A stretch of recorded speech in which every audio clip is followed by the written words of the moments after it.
कुछ समय पहले एक वीडियो वायरल हुआ था जो काफी ज्यादा शॉकिंग था। एक लड़का आईफोन खरीद रहा था और उसके बगल में उसकी मदर खड़ी थी जिन्होंने एक पुरानी फेडेड साड़ी पहन रखी थी। उनके चेहरे पे थकान थी और वो एक मंदिर के बाहर फूल बेचा करती थी। उन्होंने बताया कि उनके लड़के ने 3 दिन तक खाना नहीं खाया ताकि वो फोर्स कर सके अपनी मदर को अपनी पूरी सेविंग लगा करके आईफोन खरीदने के लिए। वो लड़का सिर्फ आईफोन नहीं खरीद रहा था, वो डेस्परेट था नोटिस होने के लिए, क्योंकि आज के टाइम पे हमें सिखा दिया गया है कि looking rich is being rich. ये है इंडिया का फेक रिच क्राइसिस, रियलिटी और शो ऑफ के बीच का गैप। इस वीडियो में हम इसी फेक रिच क्राइसिस को डिकोड करेंगे और ये पता करने की कोशिश करेंगे कहीं आप भी तो इसी ट्रैप का हिस्सा नहीं हो। लखनऊ में एक लड़का 2 लाख रुपए का पर्सनल लोन लेता है, किसी कॉलेज की फीस भरने के लिए नहीं बल्कि अरमानी हुडी खरीदने के लिए और PS5 खरीदने के लिए। उस लड़के के फादर गवर्नमेंट टीचर हैं जिनकी सैलरी सिर्फ 28,000 रुपए है। उनकी पूरी सेविंग इस हुडी और PS5 में जा चुकी है। क्यों? सिर्फ इसलिए ताकि वो लड़का क्राउड में ये फील कर सके कि वो मैटर करता है। इसे कहते हैं परफॉर्मेंस इकोनॉमी, जहाँ पे हर कोई इंस्टाग्राम पे वो स्टोरी बेचने की कोशिश कर रहा है, वो लाइफ दिखाने की कोशिश कर रहा है जो वो जी भी नहीं रहा। लोग 75 हजार रुपए के आउटफिट्स खरीद रहे हैं जबकि उनकी सैलरी सिर्फ 26,000 रुपए है और बैकग्राउंड में क्रेडिट कार्ड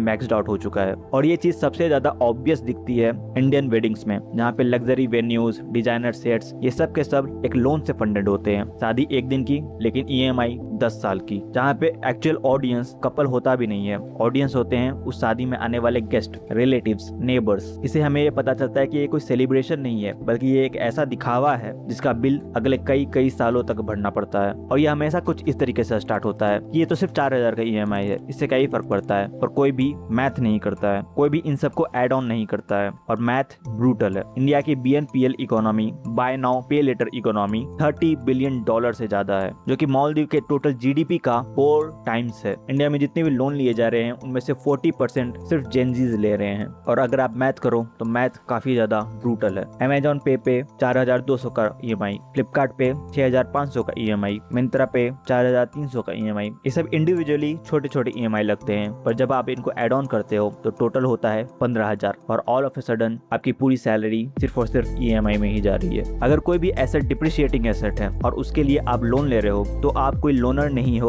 आप एक रेंटर हो स्टेटस का। आप स्टेटस रेंट कर रहे हो। जो लोग हमें क्रेडिट कार्ड बेचने की कोशिश करते हैं वो हमें बताते हैं कि इस पे 1% का कैशबैक मिलेगा, एयरपोर्ट पर लॉन्च की एक्सेस फ्री मिलेगी। और ये सब सुनने में काफी ज्यादा एक्साइटिंग लगता है, काफी ज्यादा अच्छा लगता है। पर एक्चुअली में अगर आप एक भी पेमेंट टाइम पे नहीं करते हो तो आप पे इंटरेस्ट लगता है 48% का। सो द लेसन इज, सबकी लाइफस्टाइल तो विजिबल है पर बैलेंस शीट हॉलो है। जरा आप अपने आप से पूछिए कि हर कोई लग्जरी प्रोडक्ट अफोर्ड कैसे कर सकता है। सच्चाई ये है कि वो सब एक्चुअली में लोन्स को हाइड कर रहे हैं। हर कोई अपने लग्जरी प्रोडक्ट्स का शो ऑफ तो कर रहा है बट लोन को वो छुपा रहा है। फॉर एग्जाम्पल, कोई व्यक्ति जनवरी में इंस्टा पोस्ट करता है एक नई कार, मार्च में पोस्ट करता है मालदीव की ट्रिप, जून में पोस्ट करता है एक लग्जरी वॉच। आप इन सभी पोस्ट को देखते हो और आपका दिमाग कहता है बिलियनर, पर एक्चुअली में ट्रुथ कुछ और हो सकता है। जो कार है वो 3 साल की सेविंग को लगा करके खरीदा गया है, जो ट्रिप है वो बस क्रेडिट कार्ड के पॉइंट्स है। आप अपने पूरी जिंदगी को किसी रैंडम व्यक्ति के 15 सेकंड की रील से कंपेयर करते हो जो कि काफी ज्यादा फिल्टर तरीके से बनाई जाती है। और इसका रिजल्ट क्या होता है? इंडिया में सेविंग रेट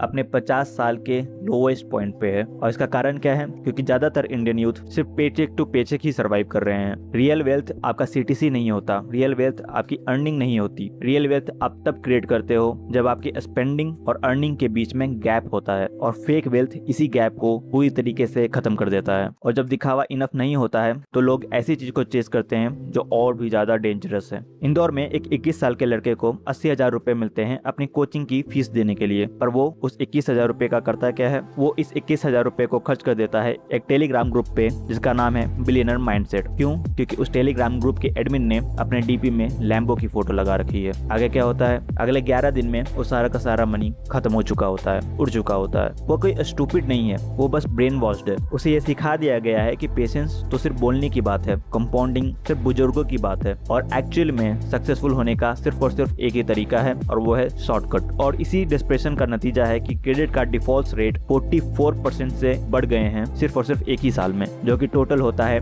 34,000 करोड़ का। और इस फायर को फीड करते हैं इन्फ्लुएंसर्स, फाइनेंस इन्फ्लुएंसर्स, जो काम कल तक MLM एजेंट्स कर रहे थे आज वो स्टॉक गुरुज कर रहे हैं। लोग अपने फाइनेंशियल डिसीजन, अपने करियर डिसीजन 60 सेकंड की एक रील को देख कर बना रहे हैं। ये कोई इन्वेस्टिंग नहीं है, ये बस गैम्बलिंग है। है। 1.4 बिलियन की पॉपुलेशन में हर कोई इस तरीके से बात कर रहा होता है जैसे कि वो एक स्टार्टअप फाउंडर है, पर एक्चुअली में सिर्फ 3% लोग म्यूचुअल फंड में इन्वेस्ट करते हैं। ज्यादातर लोग अपने पैसे को सिर्फ अपने सेविंग अकाउंट में रखते हैं या फिर किसी स्टॉक गुरु को डोनेट कर देते हैं। रियलिटी ये है कि 97% लोग सिर्फ इन्वेस्टिंग खेल रहे हैं, जबकि सिर्फ एक मेडिकल बिल उनके पूरे फाइनेंशियल लाइफ को कोलैप्स कर सकता है। रियल वेल्थ आपकी सीटीसी नहीं है, लेकिन अगर आपका बॉस आपको फायर कर देता है तो आप कितने टाइम तक सर्वाइव कर सकते हो, वो है रियल वेल्थ। अगर आपके पास में कोई इमरजेंसी फंड नहीं है, कोई इंश्योरेंस नहीं है, तो लाइफ एक हाउस ऑफ कार्ड्स की तरह होती है जो कभी भी पूरी तरीके से ढह सकता है। Income is what you earn, wealth is what you keep and multiply. और जो इस चीज को समझ गया उसे शो ऑफ करने की जरूरत ही नहीं पड़ती है। नारायण मूर्ति इन्फोसिस को स्टार्ट करने के काफी टाइम बाद भी अपने सेकंड हैंड कार में चलते थे। अजीम प्रेम जी हमेशा इकोनॉमी फ्लाइट लेते थे। रतन टाटा जो दुनिया की सारी लग्जरी कार्स को अफोर्ड कर सकते थे, फिर भी वो बहुत ही सिंपल लाइफ जीते थे।